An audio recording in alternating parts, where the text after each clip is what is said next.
Hello students. Last class में हमने पढ़ा था जनरेटिंग फंक्शंस और इस क्लास में हम लोग पढ़ने जा रहे हैं stability analysis and phase diagram. हम किस तरह से स्टेबिलिटी एनालिसिस की स्टडी करते हैं और किस तरह से उन ग्राफ से हम फेज डायग्राम्स को प्लॉट करेंगे। ये कम्प्लीटली एक मैथमेटिकल लेक्चर होने वाला है। ओके, सो सबसे बेसिक कॉन्सेप्ट से अगर हम स्टार्ट करें तो कॉन्सेप्ट है एक classically allowed region and classically forbidden region। अब इसको मैं कैसे डिफाइन करता हूँ? जबकि हमको पता है टोटल एनर्जी हमारे सिस्टम की है T minus V, sir T plus V, तो काइनेटिक एनर्जी अगर मैं निकालूंगा तो वो आ जाता है ई माइनस वी। अब इन दोनों रीजन्स की कंडीशन देखिए, अगर E is greater than V हो गया तो this implies T is positive, पर अगर E is smaller than V हो गया तो this implies T is negative. So अगर हमारा काइनेटिक एनर्जी नेगेटिव आ रहा हो, मतलब सिस्टम की जो एनर्जी है वो पोटेंशियल एनर्जी से अगर ज़्यादा है तो क्लासिकली अलाउड रीजन होगा, और अगर सिस्टम की एनर्जी पोटेंशियल एनर्जी कम है तो क्लासिकली फॉरबिडन रीजन होगा। सिंपल सा एक एग्जांपल से समझाता हूँ। अगर ये कोई सिस्टम है, कोई हार्मोनिक पोटेंशियल है और सिस्टम की एनर्जी सिर्फ इतनी है, तो वो सिर्फ इसी सिस्टम में, इसी सिस्टम के अंदर ही रोटेट करता रह जाएगा, इस सिस्टम के बाहर वो नहीं निकल पाएगा। लेकिन अगर उस सिस्टम की एनर्जी इतनी है तो वो आराम से यहाँ जाके ये बाहर भी निकल जाएगा, यहाँ नहीं तो यहाँ पे सिर्फ इस तरह से ऑस्किलेट ही करता रहेगा और बाहर निकल जाएगा। जनरली जो ऑस्किलेटरी मोशंस होते हैं उनका जो फेज स्पेस डायग्राम होता है वो एक पैराबोलिक पाथ को फॉलो करता है। हम लोग स्टडी करेंगे इसकी। एक सिंपल सा एग्जांपल आपको देता हूँ मैं। लेट्स से ये हमारा एक ग्राफ है, पोटेंशियल एनर्जी वर्सेस डिस्टेंस का ग्राफ, और लेट्स से ये हमारा प्लॉट है। अब सिस्टम की डिफरेंट एनर्जी हो सकती है। Let's say E1 energy, let's say E0 energy, E1 energy, E2 energy, E3 energy, तो हर एनर्जी करस्पॉन्डिंग उसका मोशन जो होगा वो चेंज होता जाएगा। जैसे अगर उसकी E1 एनर्जी है तो उसका ऑस्किलेशन इसके बीच में होगा, E2 एनर्जी है तो उसका ऑस्किलेशन एम्पलीट्यूड इंक्रीज कर जाएगा, अगर इसका E3 एनर्जी है तब भी उसकी ऑस्किलेशन एनर्जी एम्पलीट्यूड इंक्रीज कर जाएगा। लेकिन अगर E3 से ज़्यादा उसकी एनर्जी है, लेट्स से E4, तो वो इस सिस्टम को लीव करके चला जाएगा। तो इससे हमको क्या पता चलता है कि E1, E2, E3 तक के लिए ये रीज़न और ये रीज़न, ये दोनों रीजन्स थे फॉरबिडन रीजन्स। लेकिन जैसे E3 is greater than E4 is greater than E3 हुआ, ये दोनों फॉरबिडन रीजन्स भी अलाउड रीजन्स हो गए। मतलब it completely depends on the energy of the particle, completely depends on the energy of the particle, potential कितना है आपका। ये दो डिफरेंट रीजन्स हैं। ओके, अब इस रीज़न में की मैं बात कर चुका हूँ। अब किस तरह से हम सभी चीज़ों को पता करेंगे? जैसे पहला पॉइंट है जो हम देखेंगे, how to find equilibrium point. Okay, तो इक्विलिब्रियम पॉइंट पता करना बहुत ईजी है। आपको इस पोटेंशियल का, जो भी पोटेंशियल आपके ग्राफ में है, इसका एक फंक्शन दिया होगा और हमको पता है F is equal to minus del V by del x for the conservative system, for conservative system, ये हमको पता है। अब इक्विलिब्रियम पॉइंट की कंडीशन क्या होती है? What do mean by equilibrium point? Equilibrium point means a point in which the force is equal to zero.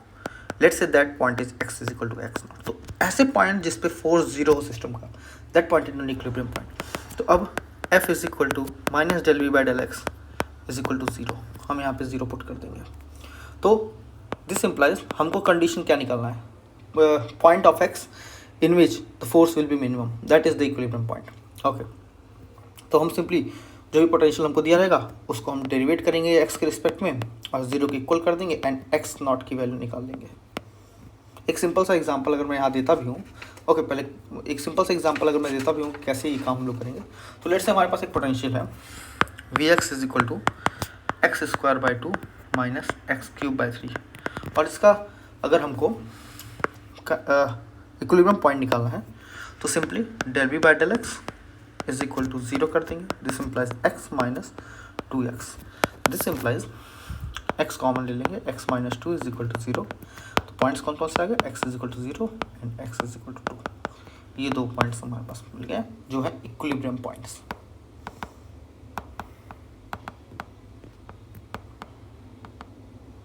Yes, now see कहानी इतने पे नहीं ख़त्म होती है, आगे भी स्टोरी है। अब ये इक्विलिब्रियम पॉइंट्स तो ठीक है, अब इक्विलिब्रियम पॉइंट्स का मतलब क्या हुआ, यहाँ पे ये भी पॉइंट एक इक्विलिब्रियम पॉइंट है, ये भी एक पॉइंट एक इक्विलिब्रियम पॉइंट है, बट डिफरेंस यहाँ पे ये है कि ये एक स्टेबल इक्विलिब्रियम पॉइंट है, स्टेबल इक्विलिब्रियम पॉइंट, और ये पॉइंट एक अनस्टेबल इक्विलिब्रियम पॉइंट है। डिफरेंस क्या है दोनों? मैं एक सिंपल एग्जांपल देता हूँ। अगर मैं किसी बॉल को यहाँ रखता हूँ और मैं इसको जरा सा भी थोड़ा सा भी इधर से डिस्प्लेस करता हूँ तो ये वापस अपने पोजीशन पे आ जाएगी। तो this is equilibrium, sorry stable equilibrium, क्योंकि इस पार्टिकल यहाँ पे है और इस पार्टिकल को मैं यहाँ से डिस्प्लेस कर रहा हूँ, फिर भी अपने अपने ओरिजिनल पोजीशन पे वापस आ रही है। लेकिन अनस्टेबल पोजीशन की अगर मैं बात करूँ, यहाँ पे अगर मैं किसी बॉल को रख दूँ और इसको मैं थोड़ा सा भी डिस्प्लेस करूँ तो ये सीधा क्रॉस आउट कर जाएगा, ये अपने पॉइंट पे दोबारा नहीं आएगा। तो this points are known as unstable equilibrium points. तो हमने दोनों पॉइंट्स तो निकाल लिए, दोनों इक्विलिब्रियम पॉइंट्स निकाल लिए, लेकिन ये इनमें से कौन सा पॉइंट इक्विलिब्रियम स्टेबल इक्विलिब्रियम है पॉइंट है, कौन सा अनस्टेबल इक्विलिब्रियम पॉइंट, ये कैसा पता लगाएंगे हम? अब हम निकालेंगे इसके लिए del 2 v by del x2, ये निकालेंगे हम इसके लिए। ये बिल्कुल सिमिलरली कॉन्सेप्ट है मैक्सिमा और मिनिमा की तरह। कंडीशन क्या होता है?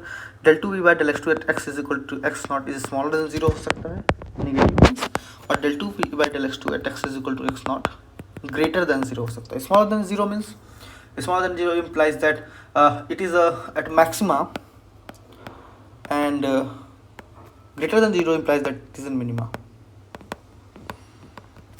Yes, और okay, तो these the other conditions, ये आपको चेक करना है। अगर मैक्सिमा पे वो है, मतलब वो मैक्सिमम पॉइंट पे है, तो इसका मतलब वो क्या हुआ, वो एक अनस्टेबल इक्विलिब्रियम पॉइंट पे है। Maximum means unstable equilibrium point,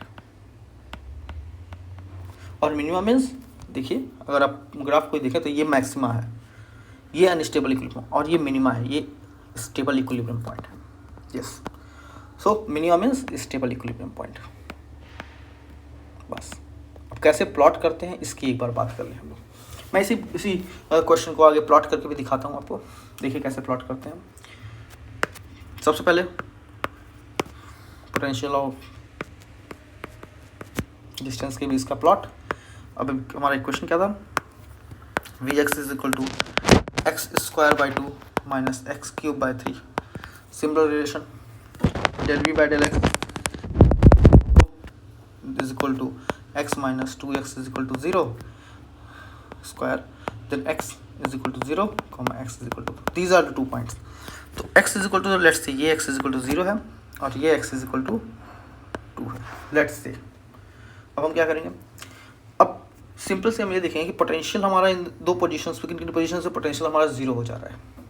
second part, किस किस पोजीशन में पोटेंशियल हमारा 0 हो जा रहा है, मतलब हम पोटेंशियल को सीधा 0 पुट कर देंगे। Put V x is equal to 0 is equal to x square by 2 minus x cube by 3, कितना आ जाएगा ये आ जाएगा 3x square minus 2x cube is equal to 0। यहाँ से मैं एक्स स्क्वायर को कॉमन लेता हूँ, ये आ जाएगा 3 minus 2x is equal to 0। So x की वैल्यू आ गई x equal to 0 comma 1.5, means यहाँ पे 1.5 पे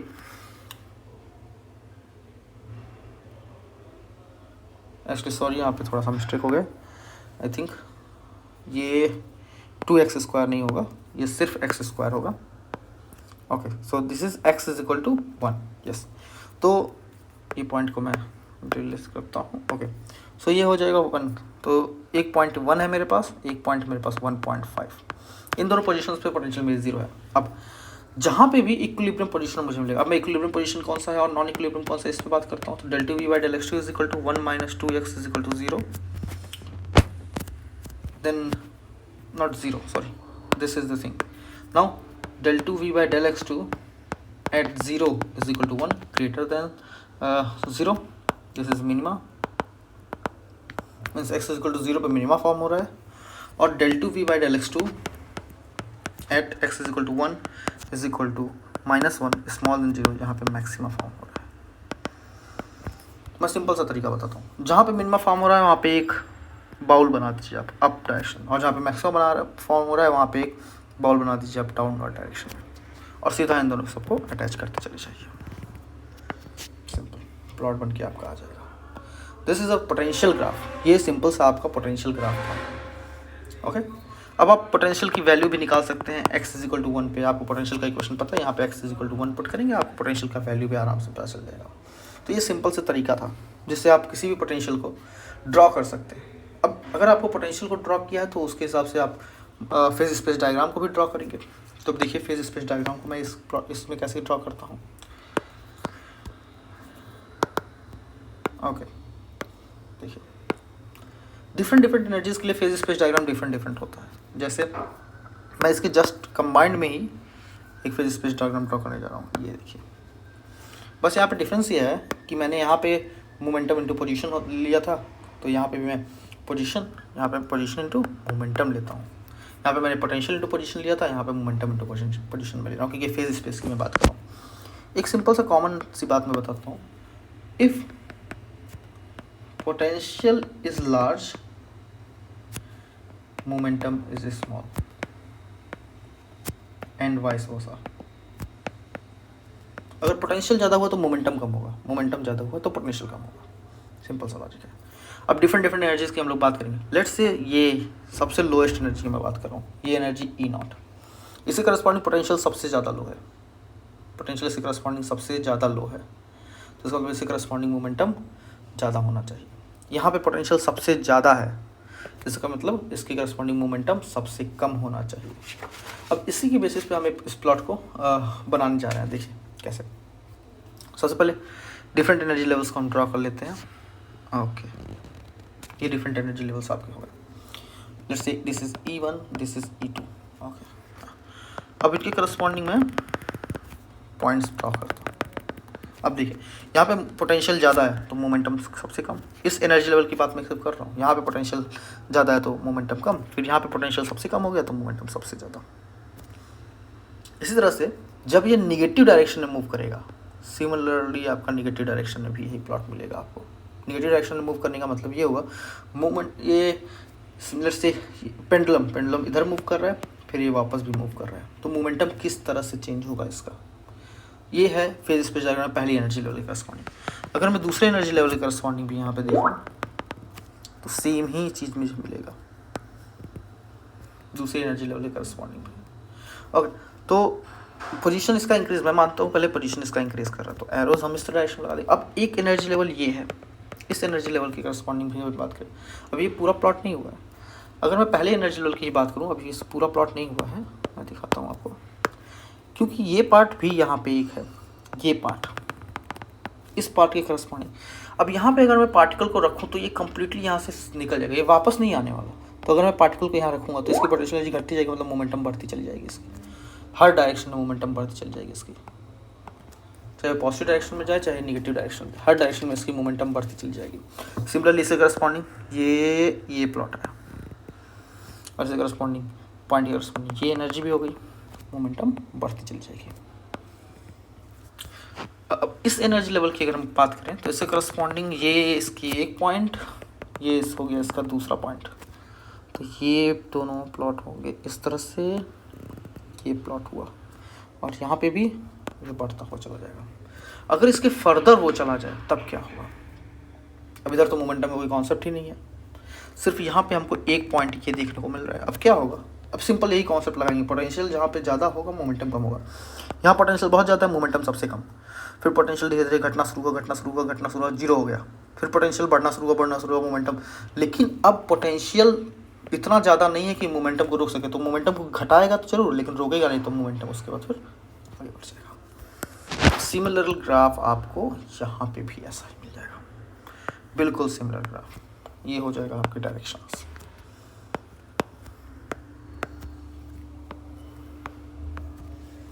ये एक सिंपल सा फेज डायग्राम बनाने का तरीका था।